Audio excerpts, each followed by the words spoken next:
Okay, up next is University of British Columbia. It is a two-stage rocket, which is double the complexity. We have an estimated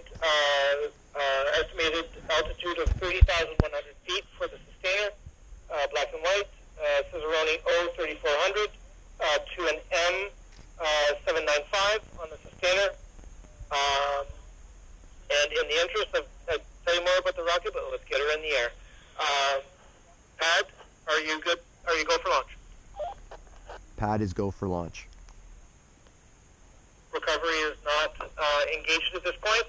Team has confirmed that the team has telemetry and that the team is go for launch. RSO, are you go for launch? Go for launch.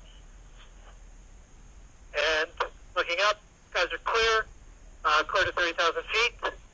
UBC, good luck.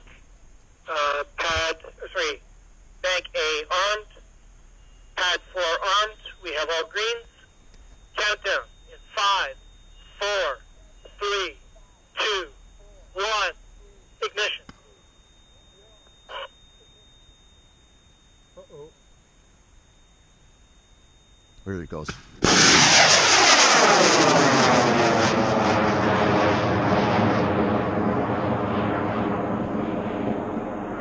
Consistent burn.